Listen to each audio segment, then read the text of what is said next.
Hi, welcome to a brand new episode of Black Girl Charmed, a charmed rewatch podcast with two black girls. I already have a ticket in with Riverside. Don't even at me about my background.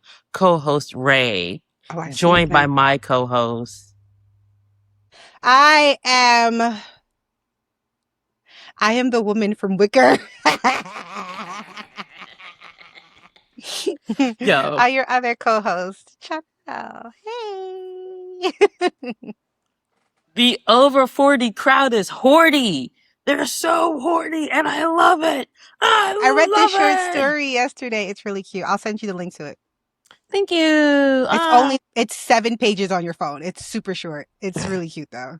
Oh man, I've been reading so much. Have you? Yeah. Ah. I'm thinking about whoever. There's always two different people in the YouTube comments who timestamps our report. So I'm And thinking I about that. appreciate that. I appreciate you guys. Oh man, what's on your report, my love?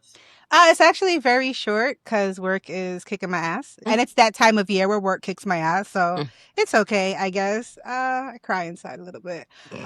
Um, I'm finishing up Losers by Harley Laroux. I'm probably going to read the second one only because it's a duology. But for all the great reviews it got, I got like a 4.5 out of 5. I give it a mid 3. The plot line is really bad. I'm reading it purely for this at this point. We've picked up Demons in the Shadow Realm again, which I love. I'm trying to wrap up Tiny Bookshop because right now I'm in a period of waiting.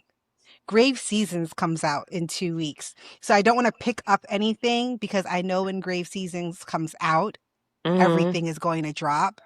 So I'm just in the period of waiting. I have been counting down. It comes out the 14th and I'm so excited. But other than that, I've just been, staring off into space, contemplating my existence here on planet Earth. Yeah, like I said, I've been reading a What have you lot. been reading? I've fallen into the opera hole and have been reading Opera Wars Inside the World of Opera and Battles for Its Future by Caitlin Vincent. The title, Okay. How the did we title, even pick this up? I do. Okay, so, I need the background on this. You can timestamp this. I apologize. But I need the no, background on how you picked this up.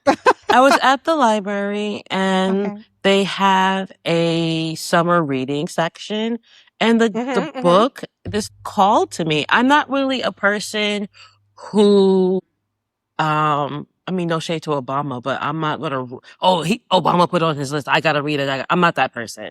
Maybe it's the Okay. autism in me. I'll take suggestions from people I actually know. But Okay. if it's on Oprah's list, if it's on Jenna's list, I don't really care. I saw it, it called to me and I was like, okay, let's learn about why opera became what it is and Yeah, why this is it, interesting. yeah. And the long and short of it is that they can't decide who's more important to the story. Is the music more important or is the story more important? And it's also like a chicken or egg thing. Yeah.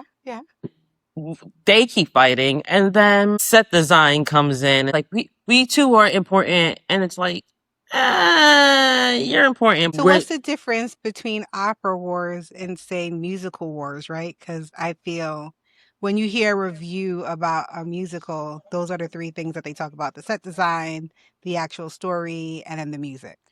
The difference between that is opera is so fucking strict. Okay. You literally have to go by their Bible. Once they figure out what's most important, the story, the music, and the set design, it is stamped, forever etched in time, and you are not allowed to deviate from that.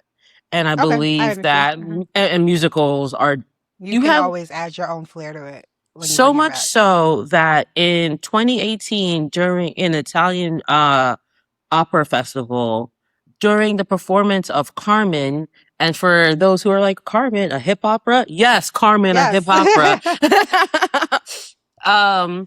They change it from, spoiler alert, Carmen dying to one of the male paramours dying.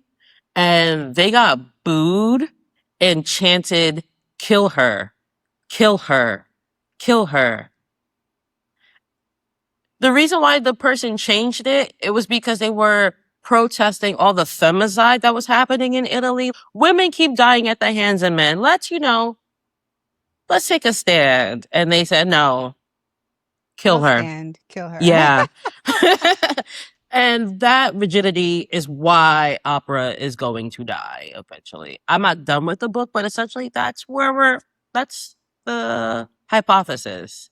If you can't Okay. have that flexibility, then what can you do? Um, Okay. I'm also reading Casta Diva, The Hidden Life of Maria Callas by Lindsay Oh, you're one of Spence. those who read two books at once. Oh, oh, oh. We're Uh, not done yet. just, I don't know. I've learned something about you and I don't know if I like it. um, why? What's wrong with I just reading? feel it's going to sound weird, but it's like dating two people at once. How do you truly invest your time and energy into one book if you're reading another one at the same time? Me even reading the short story last night that took me 10 minutes, I Mm-hmm. felt like I was cheating on the book that I was currently reading. I think this The also, only other thing I will not, if I'm reading a textbook versus I'm actually reading something on the side.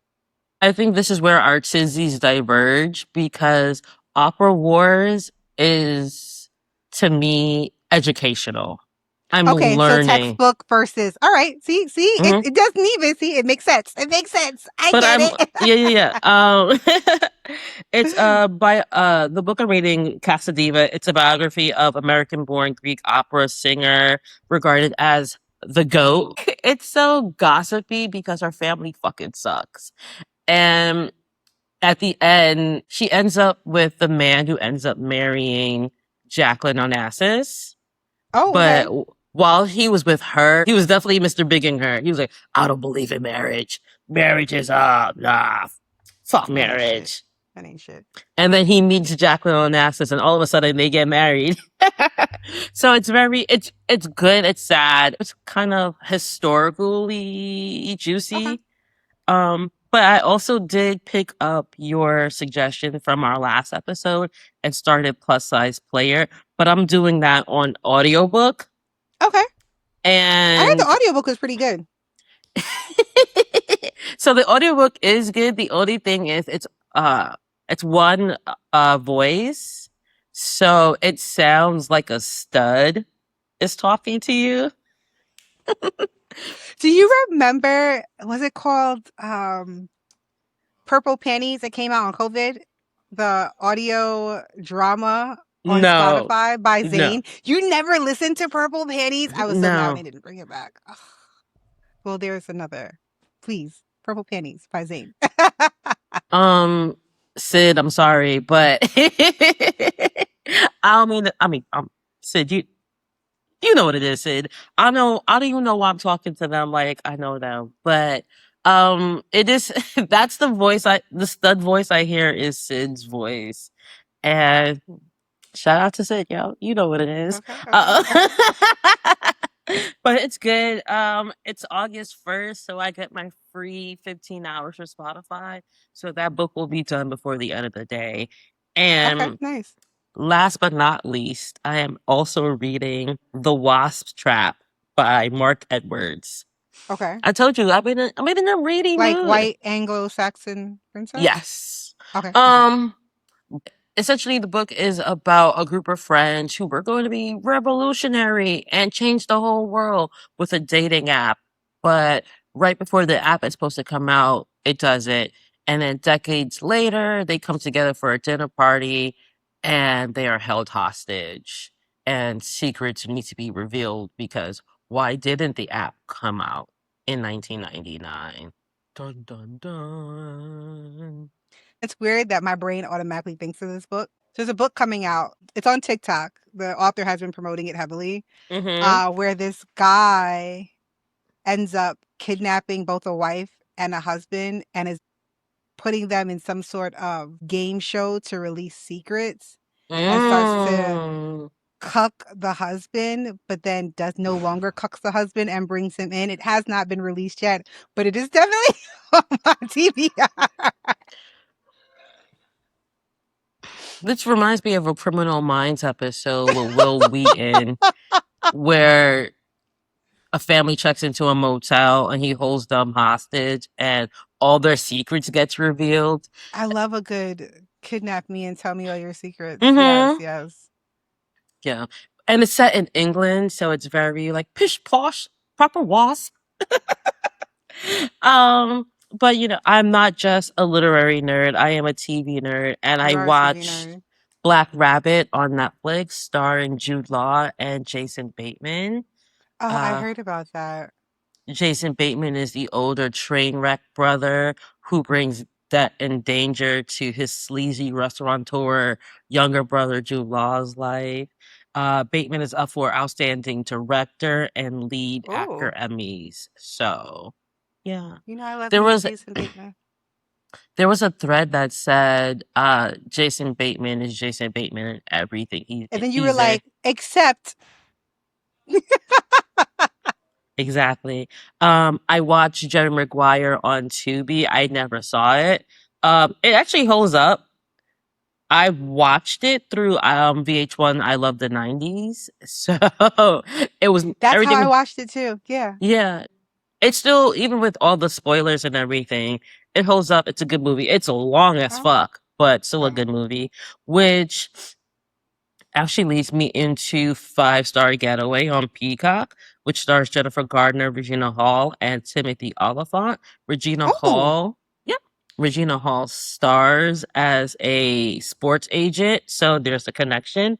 And then there's okay. a Yeah, I've heard of this. Yep, yep. mhm, I saw it on and TikTok. there's mhm, and Irv from the game is is playing Irv from the game. That's the scene that I saw. Yep, Mhm. yep. Um, yeah, it's really good. You know, it's white women, y'all really do comfort TV so well. That's exactly what Five Star Getaway is. If you want to like cozy up with a glass of wine, you can, or a nice, cup of coffee or cocoa. That's exactly what Five Star Getaway is. Just cozy white womening with a little bit of drama. The drama's there, but it's But not not like. like, okay, maybe I Mhm. will put that on my weekend hmm It's a doing step of nothing. it's a step above a Lifetime cozy that Of course. Right, right. Okay. it's how do I explain it? It's Lifetime meets Hallmark, but not so cheesy. Okay. Okay. Yeah. It's a brie instead of a cheddar. There you go. And last but not least, I watched the Odyssey because hello. So So I don't know I if I'm gonna watch the Odyssey. I caught the 11:30 in the morning, which I know. actually which When we were supposed to actually record. yeah, I caught the 11:30, which is actually the noon because it's 30 minutes worth of trailers. Yep, yep. And then I want to see it again. I don't think I'm gonna see it. I love, and I have been amping this up in my head for a very long time, and that might have been the The first problem. problem. Yeah. But Odyssey is one of my favorite mythologies. As you Mhm. know, I love Greek myths. Mhm. My favorite visual retelling of the Odyssey is the one with Vanessa Williams on the NBC miniseries. I love it so much that I have it on a hard drive somewhere and I rewatch it every 2 years. However, I've heard that it takes out three pivotal pieces to the book, him telling the Cyclops, my name is nobody, Yeah. and the I don't want to say retelling, but the translation that he built it off of, the person who translated it wrote a 4,000 word essay on why it's a crappy visual retelling. I don't know if I can do this. Because when the other movie, what movie that came out? Was it Troy? Yes. I was That is the one movie that I talked the entire movie through because it was so bad. So I don't I have know. actually I never think it might seen be. Troy. Don't. It was bad. I've It was never bad. seen Troy. Don't do And it. so the movie starts with Travis Scott. He plays a bard. And somebody, I can't remember her name. I will tag them in the comments or like link them. But they said him and his 21st century teeth took me out.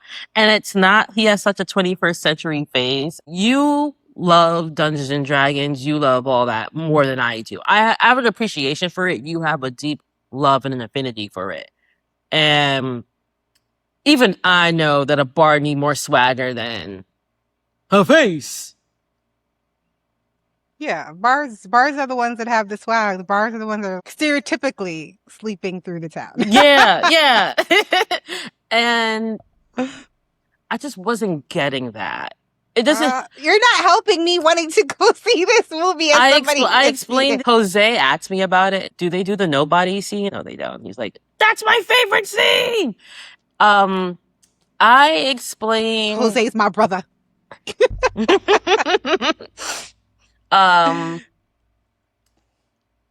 The Travis Scott portion feels like a well shot Family Guy cutscene. See, Nolan is good for shooting. I just don't know if he's good for storytelling, and that's the problem. But not the way speaking these of boys be going up storytelling- for the Dark Knight. Speaking of storytelling, I completely forgot that I watched the Minions movie last week, and it was so funny. I laughed the entire time. It was so hilarious and well written. Mm-hmm. And I don't like the Minions movies. I like the first two Gru movies. But Despicable Me's. Yeah, I was cackling. So our last episode, I was like, I need to finish Hoppers. I finished Hoppers. Mm-hmm. Sobbed.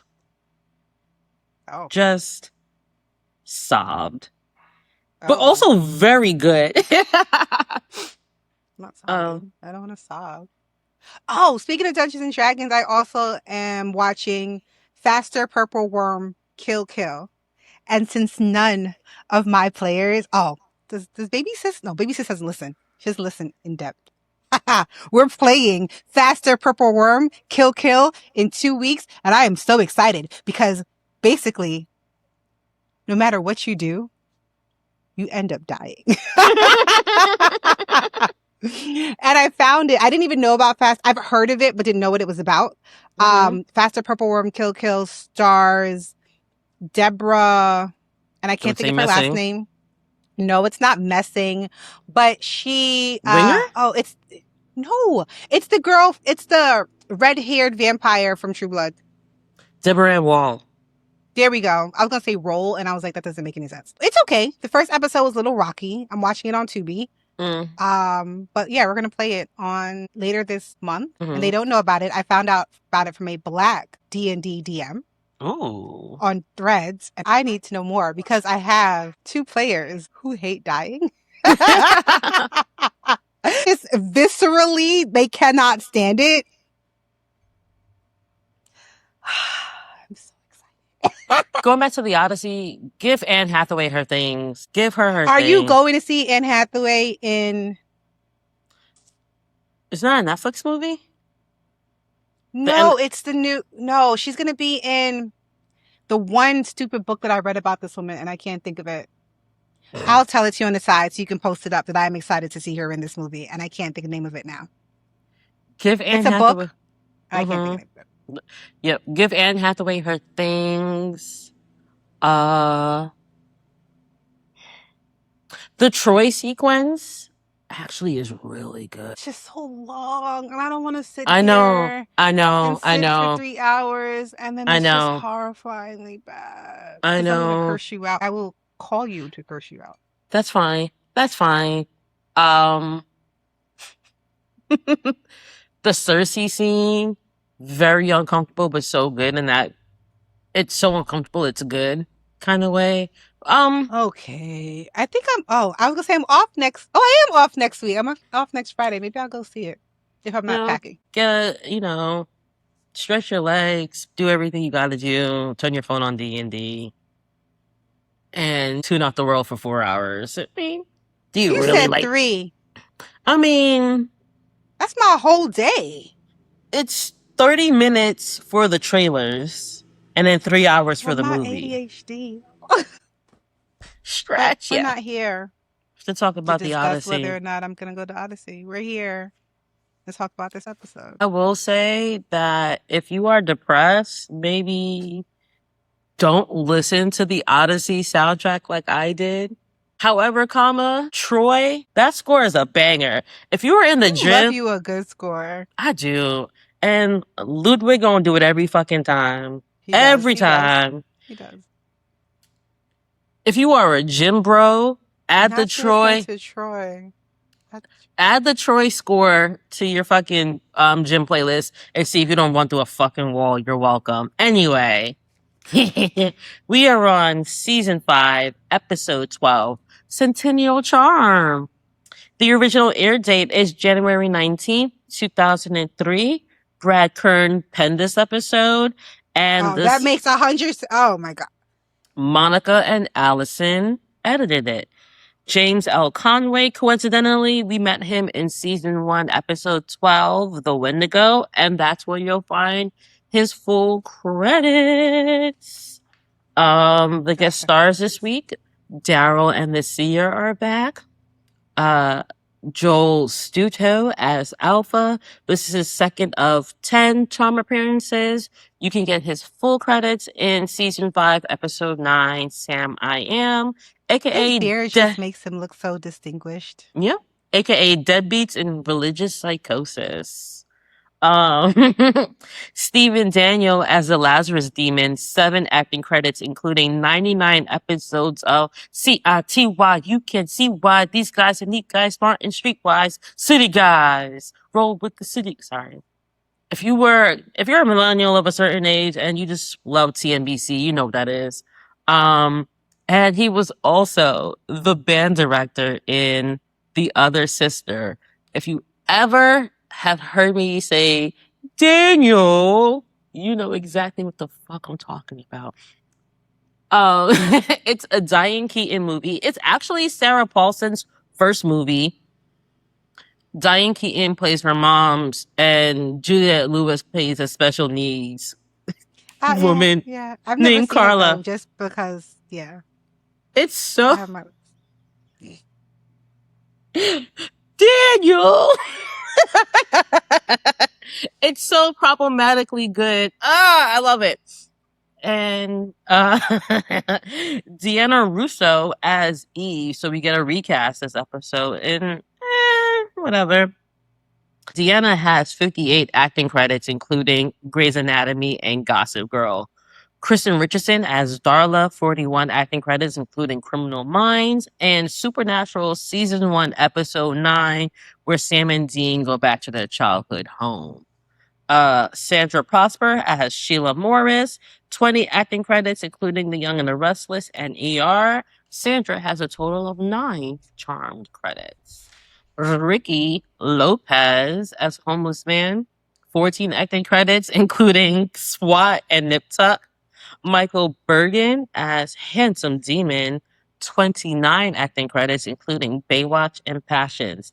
And our special musical guest is Michelle Branch.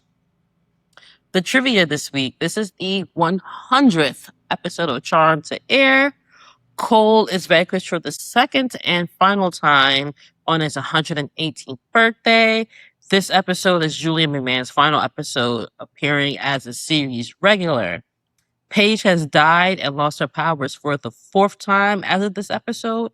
Also in this episode, it's established that Paige was born in 1975, which would technically make her the same age as Phoebe. However, in Charmed Again Part 2, it's noted that she was born in 1977. So, which one you want to go with? Who knows? The music we heard, Goodbye to You, by Michelle Branch. And Which was nice foreshadowing. I know. Shorty's still out here making music. to the synopsis. So the IMDb synopsis is, in his twisted attempt to win Phoebe's heart back, Cole casts a spell that alters reality, which eliminates Paige as a Halliwell and destroys the power of 3.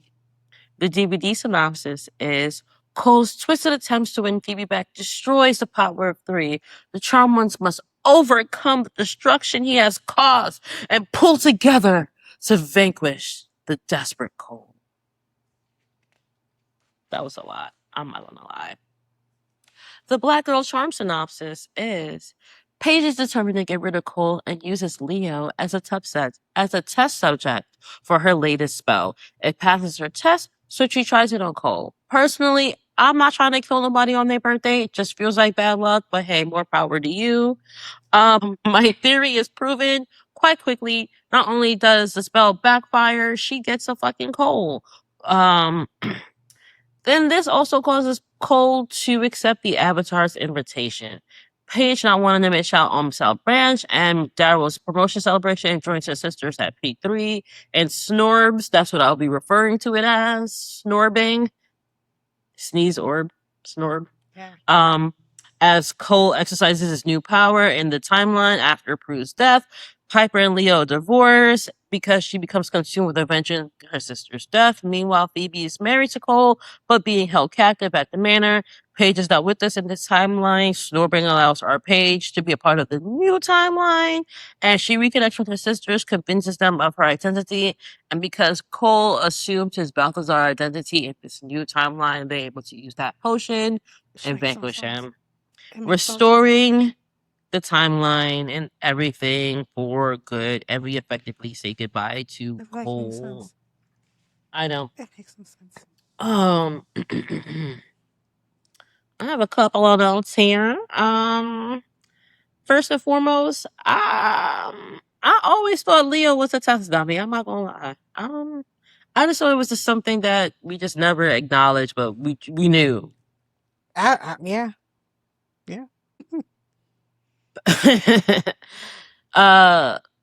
Paige having to creep up on him proves that he is not. Side note, when he reanimated and said, damn it, I was like, oh, I get it. I get it, girls. I get it. I get it. I understand. I didn't get it until he was all rough and rugged and they were in the battlefield and he stared at Piper and she stared back at him and I was like, okay. However, his line delivery, you're like, I made me dead, but it still hurts. Immediately ruined it. Immediately, yeah. See, that's why I didn't get it in that scene. Why are you whining? That there was a pause with that, damn it, that growl, that roughness, foreshadowing. I see it. But Leo is also right. He's not an adequate substitute for Cole. This is not perfect testing conditions. Why would you think this would work, girl? And he keep telling you to leave his boyfriend alone. I don't understand. Leave that man alone. My question is this for Phoebe, or do you just feel indebted to her because she brought you into this family? She feels indebted to her because she's the reason why Phoebe ain't got no man. Is she the reason why Phoebe ain't got no man? Or that's what Cole think. Is that what Phoebe thinks? I think at first, yes. Maybe not so much now. Maybe not out loud now. I guess we'll go through that as we go through the episode, but how is this relationship going to work? There were always going to be a sacrifice that had to be made. And unfortunately, if the elders cared, they could have made him good. Somebody could have made him fill the hole of evil. It could have worked if Nip Tuck wasn't. So Cole's coming in from the office. So can we consider his behavior in last week's episode manic behavior? Because his behavior right now appears to be a depressive swing. Oh, 100%. And is he physically going out and buying these ill-fitted clothes? What happened to his clothes that fit? Where is your closet full of clothes depressed. That fit? He's depressed and he's not So you're saying it's weight loss? Yeah. Okay. Yeah. Okay. Paige, girl, you should have orb sooner. Girl. And this is why you don't try to kill a man on his birthday. Well, what? That was so sad, though. He's looking in the mirror. Happy birthday. Yeah. You're not going to Leo's point, girl, leave that man alone. Leave him alone. He was working in everything. He was trying to be a valued member of society. A society. Like, he can't. And you just come in his house bothering him. Leave him alone. So we're back in the manor, and Phoebe's helping with the Lamaze class. But Alyssa doesn't fit in this scene. Her hair is already feathered for the quote unquote mob wife scene that we're gonna get later on, and it just doesn't fit with what's happening in the scene. It feels very foreshadowy. Everything is shot out of order. Like, once these curls go down, they are gone. I'm not recurling this shit. Do what you gotta do. Leo is a dry snitch. We're supposed to remember Eve, but the recast kind of still made it. Harper, who this woman? Yeah, I'm assuming that's Eve. And then when she said Gypsy, I was like, okay. Yeah. But I mean, the girls, I'm kind of on Leo's side. Got me sided with a man, but I'm kind of on Leo's side. I just feel that you doing too much. He not bothering y'all. He not trying to attack Phoebe. He's depressed. He understands Phoebe don't want him. And every time y'all antagonize him, then he has to take it to another level. Leave him alone. To that point, Piper's comment about no demon hunting during her last trimester, that feels rushed. You literally just started buying maternity clothes 2 episodes ago. Time jump. No, because we're post break. There's no time jump. Where's the time like that? Where's the time jump? Anything can happen in a TV series. This was like 2 weeks ago. In your time. If you... Not in Charm time. But it still feels rushed even without streaming, because it's literally been 2 weeks. And even without streaming. We're trying to squeeze this in for Centennial Charm, and you are asking too many questions. You're right. So we're back at Cole's penthouse, and I have to ask, would Cole have accepted the avatars if Paige didn't make this final attempt? Also, we received an email from Jurgen, and he mentioned season 3's power outage, which reminded me that Cole has always been a strategist, because, hello, look how good he is at planning. Which is why this makes no sense. Was joining the Avatars his last-ditch effort? Was that always plan Z for him? I don't know. It feels very part of a manic episode. It doesn't feel... Because if it had worked, he would still have to do the Avatar's bidding, which I don't think he would have wanted to do. Or maybe if he had Phoebe, he'd have been fine. And it didn't matter. But it doesn't make... this episode just doesn't make sense. We're at P3, and it just reminds me of how ingrained Michelle Branch is in the WBCW. Because you're here on Charmed. I know she probably performed on Buffy. Okay. And she definitely performed on One Tree Hill. It was part of a whole storyline with One Tree Hill, because Haley goes on tour to open up for Michelle Branch and the Wreckers. Look at you, just being a WB staple, and it kind of sucks that there is no WBCW for the kids now, or for artists now, to have that platform. You guys ruin everything.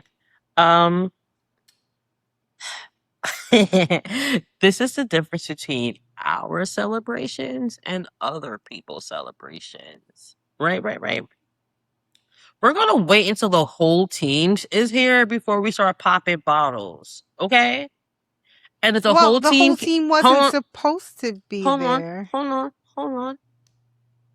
And if the whole team ain't gonna be there, we're going to say, oh, hey, the whole team can't be here, so it doesn't feel like, oh, fuck that bitch.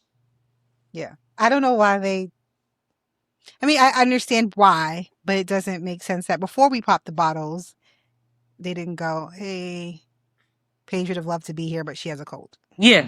Yeah. Yeah. That's it. Yeah. We would have been like, hey, Paige sends her regards. She'll be here sneezing and Also, Daryl don't have. no You other know what? I friends. can't even say that because I don't got a lot of friends. F y'all people. But It's still, it always just feels very it's the weird that fatal it's flaw. just them. Yeah, it's always the Yeah. fatal flaw of television or media in general Just that 2 more people that weren't the charmed ones would have evened that out for me. uh, I didn't even need to know their names. technically 3 more people because one of them would have been his wife. That's why I So said, oh, sorry. That's why I said 2 more people because we already had the wife. So mhm. 2 more people would have been fine, like a sister or something. Let's Right. flesh him out. Let's give him a family, a cousin that's a thief. Oh, a cousin that's a thief that gets wrapped up in paranormal crap. That'd been cool. That would have been cool. Hey, And that'd then they have would been have killed him anyway, so it would have been fine. that'd have been too much like right. Anyway, Daryl was promoted again 2 episodes ago where Piper was getting her maternity clothes. So it's long overdue, but it ain't long overdue the way Piper's emphasizing it in the episode. Again, it just feels improperly paced. Right. Why are you waiting so long to celebrate your friend? You know Because what? they don't give a damn. You know what? 2 weeks. I'll give it to you. But remember, it's not 2 weeks because she just bought maternity clothes. Right? So 2 weeks ago, technically, she bought maternity clothes because she's starting to show. So that would have been 4 months, 3 months maybe. And now she's in her final trimester. Why did we wait so long to celebrate our friend? Because y'all don't give a damn. That's what it is. Because y'all don't give a damn. The pacing just doesn't make sense. It chops it up and it just feels like Brad came in and said, "Oh, this Oh, is I the got thoughts about Brad. I just can't say them until when the children pop out. But I got thoughts about Brad and where Charm goes. It popped up in my head last week, but it's too soon to share. But when that Actually, first kid pop out, I got a whole essay. we actually got a YouTube comment about Brad, so which is funny as hell. The Brad bashing. Somebody pretty much says that Brad pretty much loves those scenes that we always talk about when it comes to the unnecessary gratuity or just violence that doesn't need to be as violent. You know what, Oh, I Brad? got thoughts about Brad. Mm-hmm. I have thoughts about Brad. Anyway, so in our last episode, I said that Paige is bored and needed something to do. And I appreciate the continuity for once, Charmed, because, maybe you are stifled. However, comma, you ain't got no job, so where the fuck you gonna live?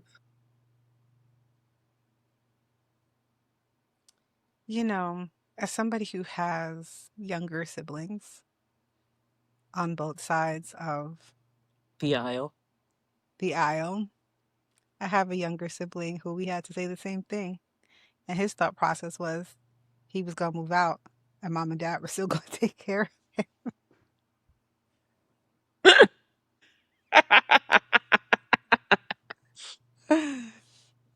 He's fucking good. Yeah. Yeah. Is it crack? I don't know. I just, and maybe it's because I lived in some sort of, I won't say purely Caribbean because I also lived in a Sicilian household, but there are similarities where you going? Why you want to leave the house? Do you not know that world out there is horrible? I appreciate the continuity because we have seen Paige get a little too obsessive over this whole vanquishing business. Because why do you care so much? But also, bitch, where you gonna go? I do appreciate them saying, I feel a bit suppressed because for 25 years I've been doing things for myself and now I gotta run shit by y'all hoes.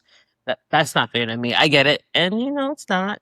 This While episode kind of backslid my liking for Paige. It was very reminiscent of early Paige, where it was like, why are you like this?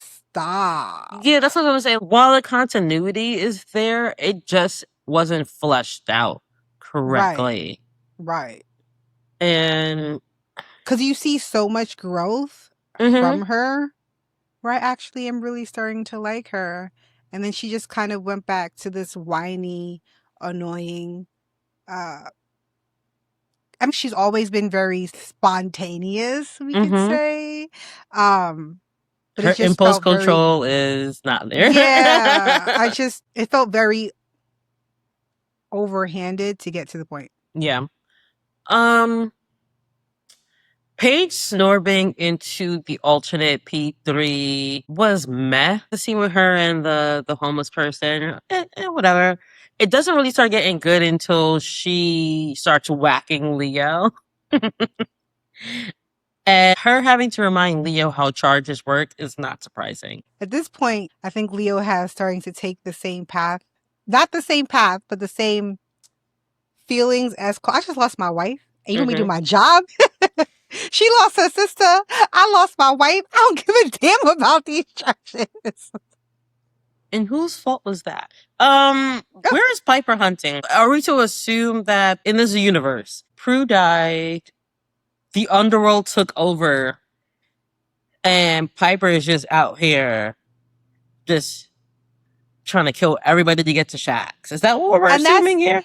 That's how I assumed it. But then the very next scene, we're back to normal San Francisco. So I was confused. Knitting booties is where you would have gotten vanquished if it were me, Paige. Why? You don't like kicking butt if you have to, but other than that, you like to be hanging out in the house with your sisters, knitting booties. Knitting booties. I took a. Did I miss a scene? Okay. Like, I don't even think during this pregnancy she's picked up a knitting needle once. what? The way they downplay her power is wild. Speaking to your point, Cole standing in front of the manor, counting his win is bittersweet because deep down we know the Avatar is right. Which makes sense. And this is where it doesn't make any sense. Because on one hand, he goes, your spell doesn't work on me because I'm an avatar. And avatars exist outside of time and space. So how is he Balthazar all over again? That makes no sense. That does not make any sense. You can't say on one hand an avatar, which he already is, exists outside of time and space, and then say you have become Balthazar from a past life. That makes no sense. If I exist outside of time and space, and then on top of that, you're an avatar. Still, even if he was Balthazar, you're still an avatar. So how are you vulnerable? Avatar protections, yeah. And that's when I was like, okay, I understand. We have Nip Tuck. He has signed on the dotted line. We're going to squeeze this in as much as possible. Yeah. The seer. So good to see you again. Missed you, girl. Which makes no sense. I love her. But she is the seer. You tell me you did not see this coming in this. And you keep giving him stupid looks. Go run a spell and figure out what the hell is going on. Like, yeah, you keep looking at him like, you don't remember. That's suspicious. That's weird. Phoebe dubbing Cole was hilarious. Yes. So good. I love it. Honestly, which is why I was gonna say some of Alyssa's best acting, by the way. The hell is wrong with you? Which is why when you say, and we have said before, Cole's strategist, he's very patient, he got the rest of his life to figure this out. The moment he realized that this did not work the way he thought it was going to work, there's no way that he would have seen this through. It doesn't make any sense. There's no way that he would have stayed and seen this through. You've now told me, for some reason, that even though I'm an avatar and I exist outside of time and space, I'm actually Balthazar and I'm vulnerable. The seer somehow is suspicious, but isn't saying anything. And now my wife just dubbed me in public. this isn't working the way I think it's going to work, he would not have said he was going to see it through. I like this. He would not have seen it through, my boy. I think this is more so goes to how bad his mental health has become. He's focused on this. It's going to work. This is my last effort. It's going to work. It's going to work. It's going to work. No, but that makes no sense because in E2 Mama Tambien, he was like, all right, I'll just wait it out. I know. He was all depressed. And he said, okay, I understand the last scene, the last episode, he kills homegirl. Kai. He just, the other sex worker. Right. That's what I want, he kills the baby. other sex worker. Yeah. Right. Very misogynistic, very violent for no reason. But then in this scene, he's like, oh my God, I miss you. I love you. Happy birthday to me. And I'm all alone. And we don't see a build. Last episode, we kind of saw a build up to the manic energy. Oh, shit's going back down. And then he crashed. And there's no... I feel the build up happens way too quick. Yeah. And it's too late at that point for it to make any sense. Also, it hints at... Is this where... Yeah, this is definitely where Darla is like, oh, we should report this.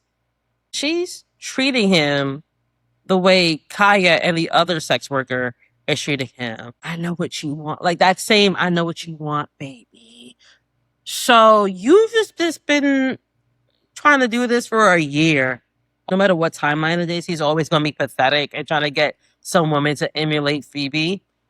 And I don't know. It doesn't... Something's on the editing floor. Shax is still alive. Prue is dead. We haven't met Paige yet. So how did he become the source? He's not the source. They still refer to him as the source. The source isn't vanquished in this timeline. Okay. But how... So then where's the seer come from? I guess the seer's always been there. But why is the seer with Cole and not the source? The seer is typically with the source, as we saw when she was sleeping with him in Hay. The timeline no longer makes any sense. Why is the seer with... Yeah. Because he's still referred to in this scene as the source's right-hand man. Right. And then, jumping forward, when we go see Paige at the grave, Leo says that, oh yeah, the source killed you. So that man is still fully in power. Oh, I know what it is. I got it. I know what it is. He's supposed to get Phoebe pregnant, and that baby is supposed to be the most powerful baby. They're gonna get rid of Phoebe, and Cole and Darla are supposed to raise that baby as a demonic baby. How is it the most powerful baby if the source is still around? The timeline makes no sense. Are we then going to kill the source and then put the source's power into the baby? Yeah, they're going to do that.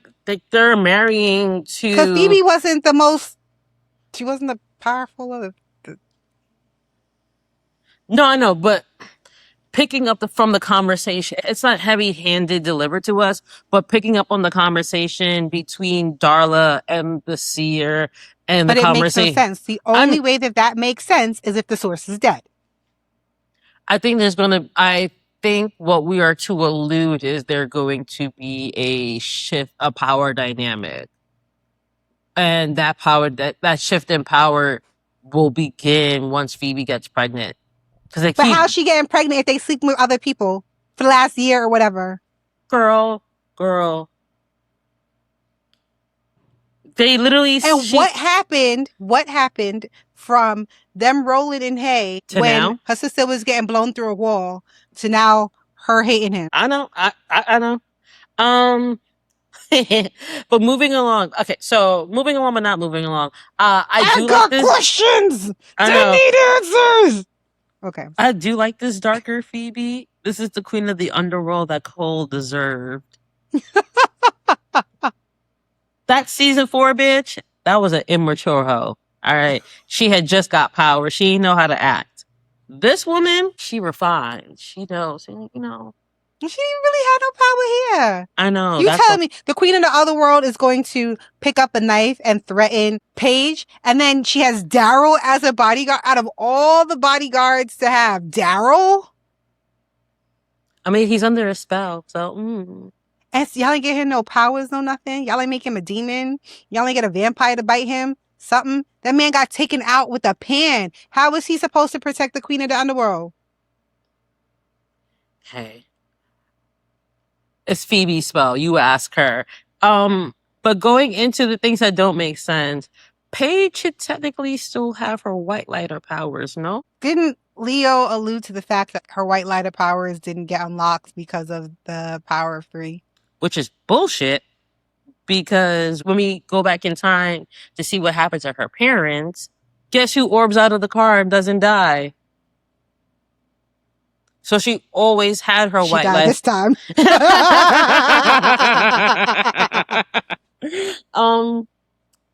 Technically, no, but funny joke. So you're telling me that she orbed when she was 17, made it to 24, and that's when she died? She orbed when she was 17. There was no. Did a bitch just orb? Who the fuck is this? Remember, the elders didn't care until they needed to care. You right. I mean, she even says that, right? They needed to keep the power at 3. They were like, oh, look. Oh, Cole being a cuck in the manor is truly unexpected. Darla is more experienced than Kaya, but barely. Darla is trying to be the demonic stepmama of the year. So yeah, yeah, that's exactly what. Yeah. So the note just goes back to the earlier point that they're just trying to get Phoebe pregnant, just because she's not the most powerful. So she's supposed. She's not the most powerful charm one, but she's still a charm one, so that's power anyway. I guess no matter what, if you have a charm baby, if it comes out of a charmed uterus, it's going to automatically be the most powerful fucking shit ever. Something is missing. I just feel like it leads into him raping her, and that unsettles my stomach. I mean, if we're being honest, he put hands on her, so I don't really think rape is that far off the beaten path. No pun intended. Something's missing from this Paige and Piper scene. Piper wanting to give birth in a hospital isn't novel. And she doesn't say it until after Piper says it. So all you're doing is affirming the fact. You're not saying anything that would have made me go, oh yeah, you are my sister. You said it after I said it. What? Who else with a sister would know that? I feel like in 2026, 7 out of 10 women or birthing people want to give birth in a hospital. I don't think that's a make sure your statistic is right before somebody's like, well, actually. If this is 2026, I think 7 out of 10. In 2003, when this episode was fucking written, it's 9 out of 10 who want to give birth in a hospital. Girl, shut up. Shut up. But we do get that sisterly connection in the very next scene where they're talking about the Balthazar Book of Shadows vanquish. I was looking at you sideways when you were talking about name booties and giving birth in a hospital, but you quoted the Book of Shadows. Okay. All right. That's my sister. How you know about that? While Cole is having a breakdown in Phoebe's room, going back to the earlier point, we see that Phoebe is trying to prevent a violent outburst. Oh, yeah. You definitely been putting your hands on her. She goes from trying to, like, protect his ego, and then he says, all I've given up. And what about me, Cole? What have I given up? My family? My heritage? Apparently she doesn't practice her magic because she's not supposed to be consorting with witches and shit. So, I mean, yeah, she gave up a lot, so shut up, Cole. I just wish we got more insight into the dissolution of their relationship. Not necessarily seeing the abuse, because we don't need the WB to write. I don't need the abuse. I don't need the abuse. This should have been 2 parts. Yeah. I feel every time, I guess there's a solid storyline here, but they don't give it time to marinate flesh out how did we, like, it just doesn't make any sense, especially in the original timeline where there the reason why Cole went down this path, right? It was the road to hell is paved with good intentions. That is literally Cole's story. I don't understand it here. Yeah. So, we're a year change post Prue's death. You guys were on good terms. The deal was Phoebe stays in the underworld with y'all. Piper stays alive. Somehow that turns into I give up the manor, stay here with me. Piper goes on a fucking killing spree. And in this, don't forget, in this timeline as well, him and the seer are in love. Think about it, because she caresses his face. All we need is her baby, and then the rest is blah, blah, blah. He is horrified when she touches him, but there's an illusion that him and the seer are in cahoots. Are in cahoots and are sleeping together. Which, I mean, Debbie Morgan's a badass. Yeah. I'd sleep with her too. I mean, as quickly, to be fair, as quickly as she snatched up that baby in season 4, the Seers were always there. But the Seer's not for, I mean, they ruined her character on her way out, as they do. Because it didn't make any sense on her way out either, which we talked about. Yeah. But continuity, like, it's the weirdest continuity. The moment Cole started acting strange, she would have tightened that up. Yeah. Why are you not seeing anything? What is going on? After Paige and Piper get the Balthazar flash and Cole confirms Paige's story, all I could think of was, Phoebe, you couldn't tell the girl who has Gramps' whole ass face and her name starts with P was your sister? The whole getting his flesh makes no sense. How'd you enter the manor?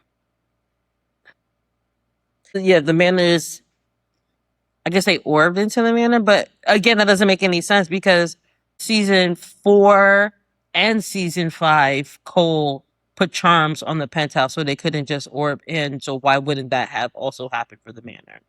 Right.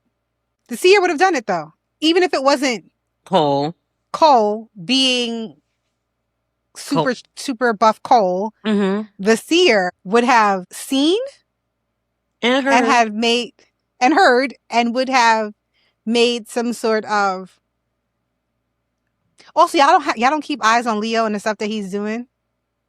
Well, no. Or Piper, we're not keeping eyes on them. No, because when Daryl is retelling the story of Paige, he's like, "Oh, she called the white lighter, and it was Leo."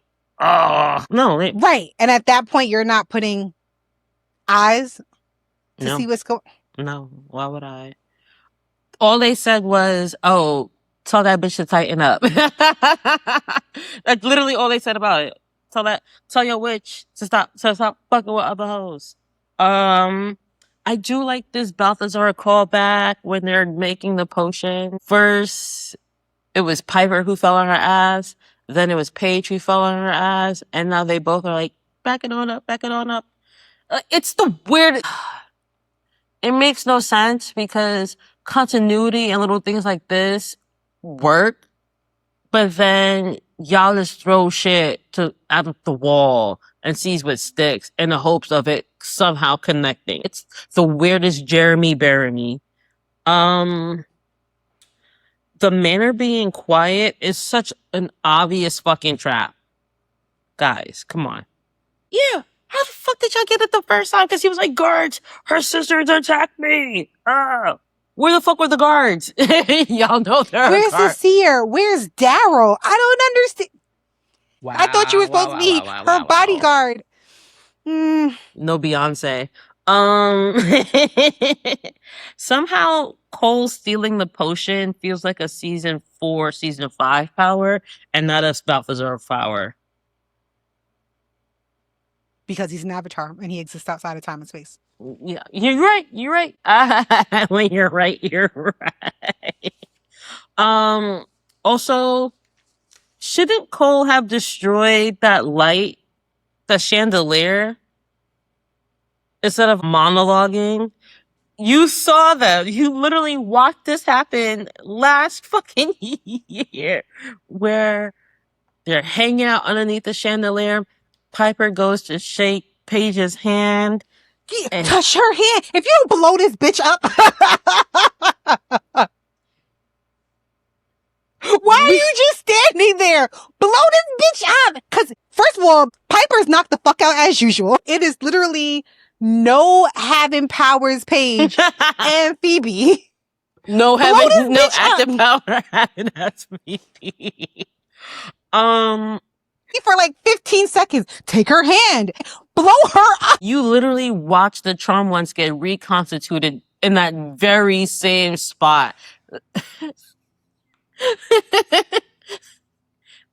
Where was the Raven Baxter? Where was your vision? Oh, God. The fuck?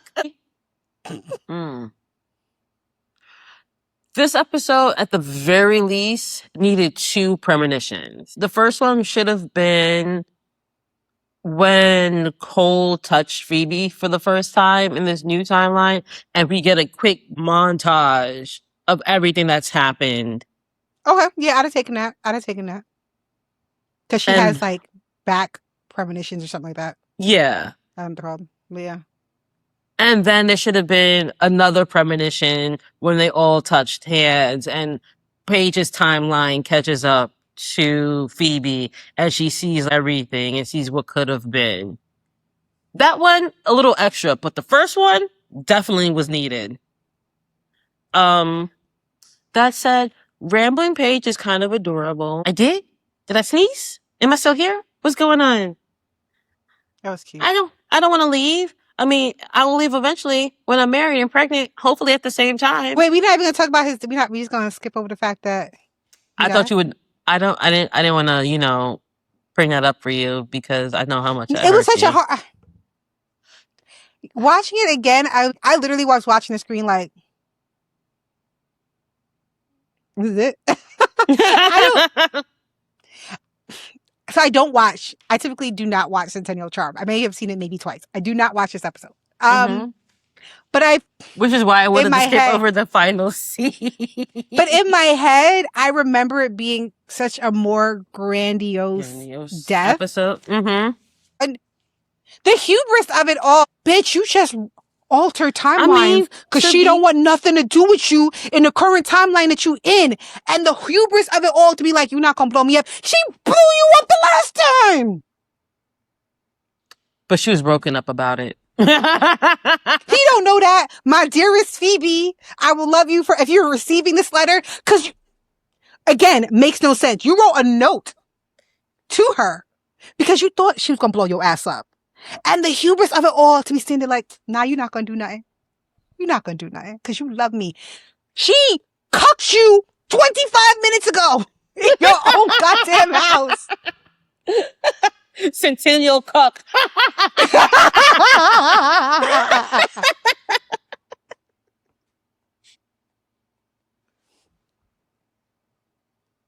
It don't make no sense. I'm also kind of like, this is such a petty nitpick, but I wish it was his 100th birthday instead of his 118th. It would have been more symmetrical that way. Well, that's why they had the cake at the 100th birthday. Wait, it's not his 100th. What are you talking about? I would say his for all the buildup that Balthazar was, I would have expected his vanquish to be more impactful, but also I don't think you can't technically outdo Long Live the Queen. Right. So, also, if he was Balthazar, why I ain't get even a glimpse of that hot man? No idea. Y'all have called him Shax, y'all have called him Balthazar, and I have not seen him once? How dare you? How dare you not get that man for this episode? I will say, while the vanquish itself is underwhelming, Julian's acting in The Vanquish. I watched the episode before we started recording, and there was the finality in his Yeah. no. It just hit me different. Obviously, Mhm. because he's no longer with us. No, no. Like there's so much pain and regret and loss that's said in that one no, in that one Yeah. syllable word. It's so good. The pain that he evokes is so beautiful to watch. And then it's like, oh, we'll never get this art form again. We'll never get this scene again because he's gone. And it's like, fuck cancer, yo. You're not gonna make me cry, so I'm just gonna move on. Yep, yep. Sorry. Paige getting the last word does not feel earned, but No, I don't know who else it would have gone to. it would have been. I guess it makes sense. It doesn't. It wouldn't have made sense if Phoebe had gotten the last word. But again, this whole scene doesn't make any sense. If we vanquished him in this timeline, resetting everything back to the new timeline where nothing changed, then Cole should still exist. Think about it. They should have. If Cole died in this timeline, in that timeline, then that timeline should have continued. Because, like the Avatar said, even one thing changing would completely change the timelines forever. So there should not have been the timeline that they went back to without Cole somehow still existing. Which I guess that him whole being in purgatory is because of this and the whole Avatar thing. That is the only thing that makes sense moving forward. Well, I'm saying. Yeah. Because I'm going to forget this point when we get to that episode. Yeah. That's the only thing I can think of. Because it doesn't make any sense. Because then that timeline should have continued. Yeah. And because the spell was undone. So then if the spell was undone, so then it should have been right back before you casted the spell. And y'all can say in the comments what y'all think, but to me that makes sense. You've altered the timeline where Cole has died in his timeline. That is a huge change because Avatar said even something small will completely change the timelines forever. Taking Balthazar out, and we'd never take the seer out too. So then where's the seer? And the underworld plotting on Shax to get him pregnant. And then and then Shax still exists. Yeah. Yeah.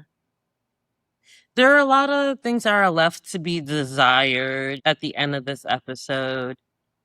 Like you said, I remember it being grandiose and kind of being excited to get to this episode because it's one of those episodes. But now that I'm here and I've watched it maybe 3 times in the last 48 hours, and maybe that's it, but it just doesn't hit the way I thought it was going to hit. Anyway, so before I think you don't even seem too concerned. She picks up their photo and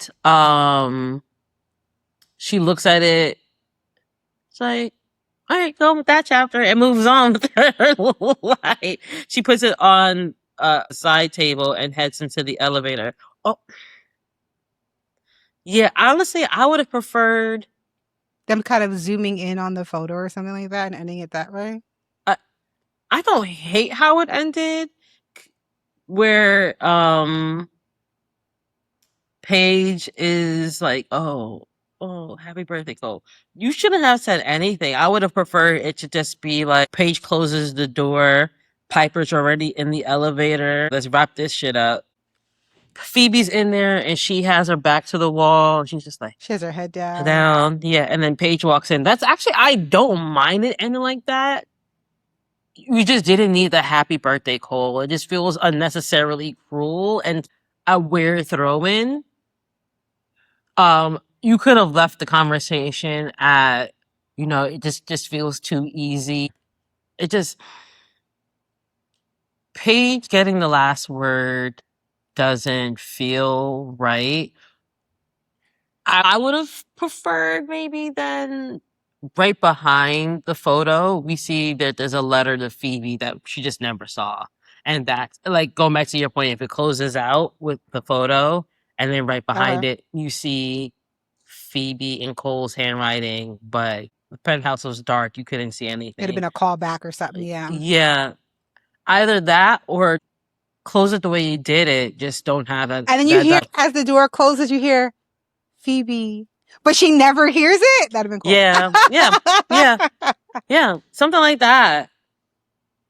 Something to properly say goodbye to this character.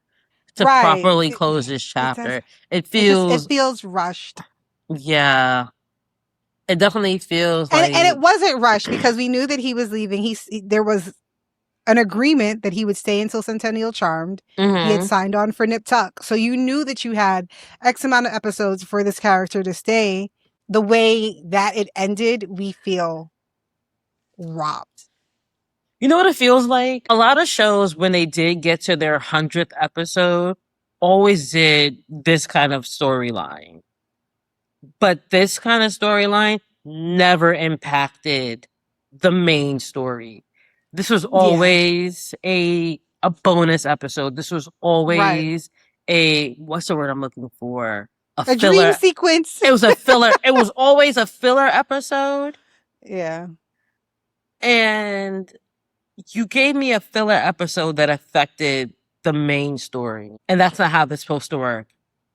That's the problem. You follow the Centennial format, but made it your own. And this needed to be this needed to start in, 12? This needed to start in 11 and go into 12 for it to actually be impactful.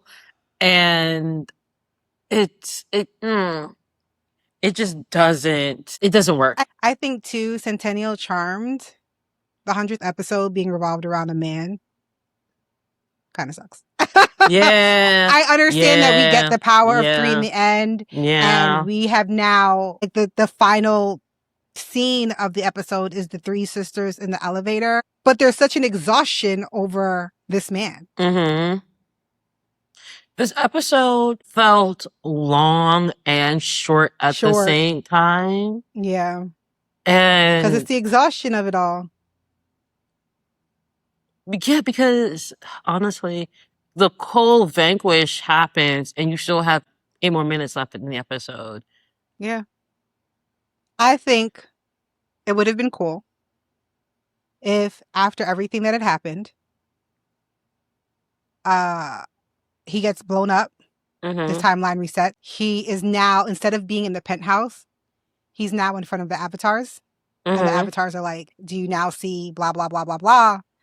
And he accepts his finality with Phoebe and becomes an avatar. And he has now, I think, elevated in spirit and mind. And Phoebe is now given a chance to move on. Because that would still play into, it's a filler episode. It doesn't necessarily change the timeline. We don't necessarily lose a character that for a very long time has been nothing about protecting Phoebe, right? And kind of saves his legacy. The story of Cole is kind of saved in the end. It preserves his legacy, yes. Yeah. It's just, you gave Cole, you gave Julie, and you gave Balthazar, you gave the source of all evil a Demon of the Week story. Yes. Yes. And because you still could have had the episode where he is leading Piper to show Phoebe that she can still love again. You could still have that episode with him as an avatar. Yeah. Yeah. It changes Especially, nothing. I mean, I don't really remember the Avatar storyline, but I do remember that they are villains to an extent. And I feel that Cole being the bridge as an Avatar would have made it a lot better and an easier pill to swallow. But we can go on and on about this. I just have one quick thing before we wrap up the episode. So a couple weeks ago, I had reposted a video where I asked, if you're in a magical dilemma, who are you going to call? Bobby from Supernatural, Giles from Buffy the Vampire Slayer, or Leo from Charmed? Somebody had responded, none of those options. I'm calling Cole. My response was, which season? And they said, no matter the season. Now, keep in mind, technically, we don't know about season 7, episode 16 yet, the 7-year witch. After dealing with Cole from season 3 to season 5, would you still make that call? As who? As you. Would you call Cole for help? No, Cole ain't about me. Cole is about Phoebe and Leo. Ain't nobody else. Yo, shout out to the person who tagged us in that video. Our supremacy reigns. We gonna get that. We gonna get all the edits, baby. Oh, okay. Yeah, I just want to make sure. Yeah, I ain't calling Cole. Cole could be like, why did you call me? Is something wrong with Phoebe? Is something happening to Phoebe? It's okay. Cool. It's so cute. I had it printed out here.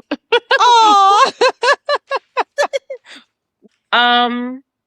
So I know what you would say. I know what I would say. But what are these cards saying about? Oh, yeah. What the fuck? What the fuck? How the hell were we dealing with Centennial charm? Is there cards? I feel like we should ask the cards. What are we asking the cards? Why couldn't Paige leave that man alone? Why? Okay. Just left. Do you think it was a little hubris on her part too, though, as I'm shuffling? Yes. Okay.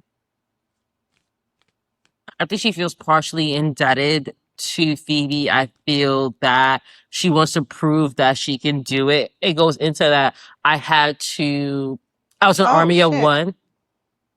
Uh-oh. Yeah. What card is that? The 8 of Cups. So I always read the 8 of Cups as you not necessarily seeing what's in front of you and you always looking for more. Right? So if you see the guy, and it could, you see how the cups are behind him, and he's kind of facing in the other direction, and he's going into the mountains on the path of unknown.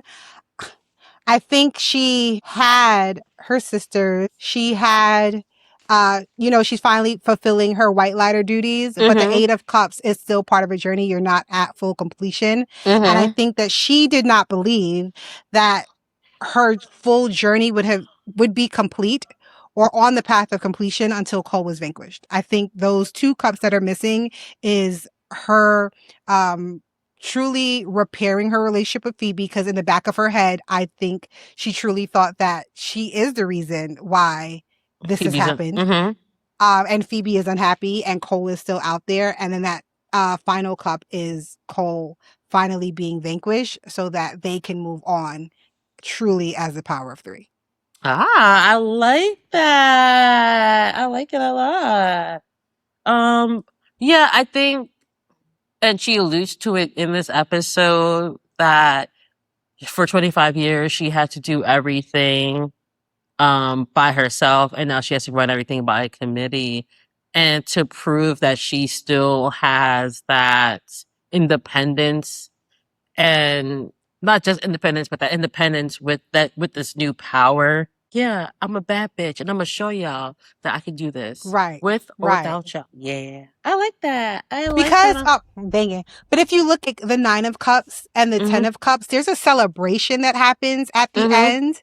And holding the circles and they're dancing and stuff like that. So it's really cute that the 8 of Cups is here, and then as we move on into further episodes, there's like the celebration and stuff. So she doesn't look fulfilled. We have finally vanquished Cole, and that happy birthday is a solemn what now response. This has been my mission, my task, my goal for God knows how long. And I finally did it. What do I do with my life now? Like, what? What's next for me? I'm still unemployed. I'm still broke. I'm still broke. I ain't got no man. I'm still going to have to run shit by 2 other people. What? technically sometimes 3 other people because Leo want to be in the mix sometimes. Yeah, girl. Through this journey of discovery, I'm finding you, I'm finding me. I'm finding you, you finding me. That said, I think I am going to give this episode a 6 cuckold chairs. um, it does not live up to the nostalgia.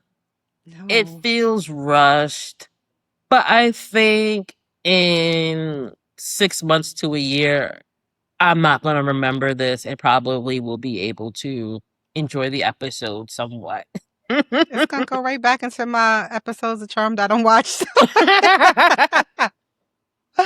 I'm gonna give it a 4.5 lonely happy birthdays.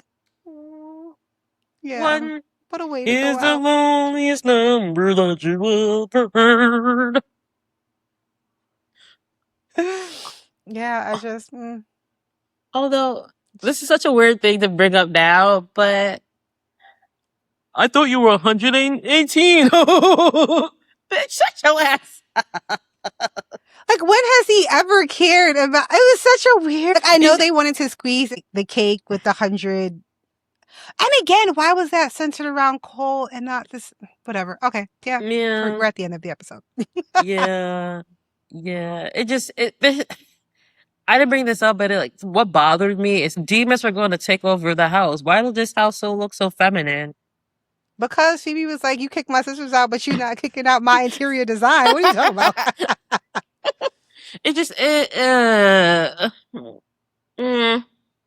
Who was in Paige's room then? Who was chilling in Paige's room? That's where they store the cuckold chairs. Oh. Yeah. Damn, I was looking forward to this episode, but some witches be hoes, blessed be. And some hoes be witches, blessed be.